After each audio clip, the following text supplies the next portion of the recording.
So your assignment is to fix these pictures as if someone sent this to you, threw it on the scanner crooked, and it's your time to fix. All right, so the first thing that I would do with this picture is, of course, straighten it out. So if you grab your crop tool, which is C on your keyboard, and you turn this crop, you kind of bring this in and you kind of align the crop tool with the picture. So I'm going to kind of roll this thing around like this. Do you see how I'm rolling the picture just like that? Okay, just like that maybe.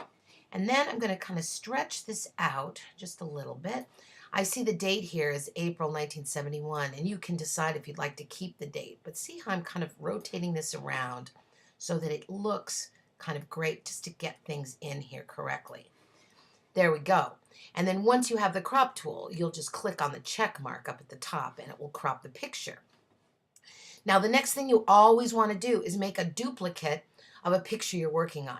Because if you mess up the picture you're working on, then you only have that one picture. So if you take this layer and drag it into the new layer icon like that, now you can work on the top layer without having to affect the bottom layer. So that's the original. So if you try some of the automatic settings, image, auto tone,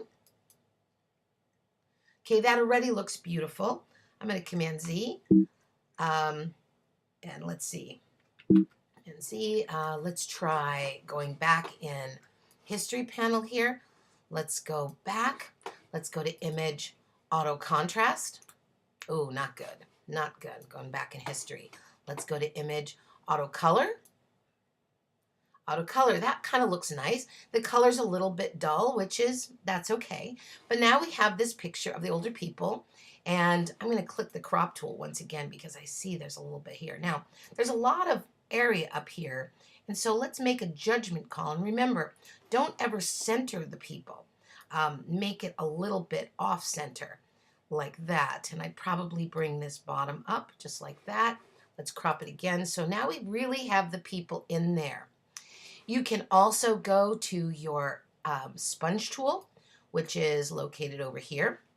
And if the saturation mode is on, you could probably, by decreasing here, you could probably saturate some of the clothes, make them look a little bit nicer, saturate their faces a little bit, saturate the greenery around, just to kind of wake up the picture just a little bit.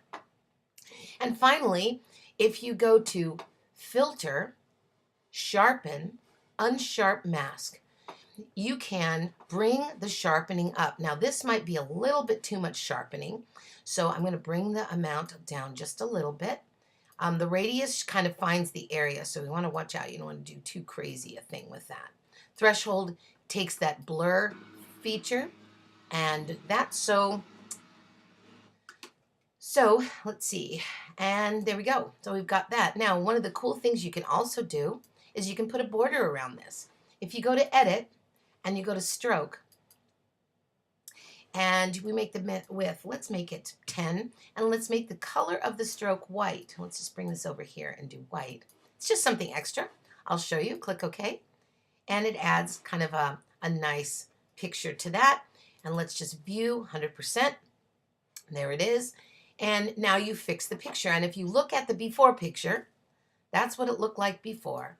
That's what it looked like after. And of course, you could probably even use the dodge tool here, and you could work with the range of shadows and kind of bring up the face a little bit. But that's what I'm asking you to do, is look at those pictures, crop them down the way you think that they should be cropped. Think about making the picture better than it was originally. Okay? All right, good luck.